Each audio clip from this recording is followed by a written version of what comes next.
2025 ची नवी miss universe मिळाली असून मेक्सिकोच्या फातिमा बोशनं 74व्या मिस युनिव्हर्स स्पर्धेमध्ये विजेतेपद जिंकून संपूर्ण जगाचं लक्ष वेधलंय. थायलंडमध्ये पार पडलेल्या या स्पर्धेत 100हून अधिक देशातील स्पर्धकांना मागे टाकत 26 वर्षांच्या फातिमा ही अव्वल ठरली आहे.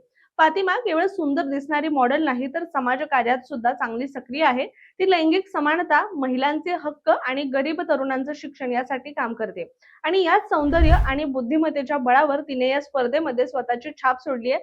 याशिवाय तिला लहानपणापासून मोठी स्वप्न पाहायची आवड होती. तिने पत्रकारिता आणि कम्युनिकेशन मध्ये पदवी घेत तिच्या बोलण्यात आणि विचारांमध्ये तिचा तो आत्मविश्वास दिसून येतो.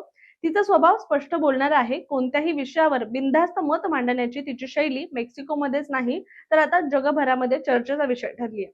स्पर्धेच्या शेवटच्या टप्प्यात वाद झाला होता आणि काही स्पर्धक त्यावेळी मंच सोडून गेले होते. पण फातिमानं परत येऊन आपली कामगिरी सिद्ध केली. याशिवाय भारताकडून मनिका विश्वकर्मा या स्पर्धेमध्ये सहभागी झाली होती. शेवटी फातिमानं आपली बुद्धिमत्ता, आत्मविश्वास आणि परफॉर्मन्सच्या जोरावर मिस युनिव्हर्सचं विजेतेपद मिळवल्याने आता जगभरातून तिच्यावर कौतुकाचा वर्षाव होतोय.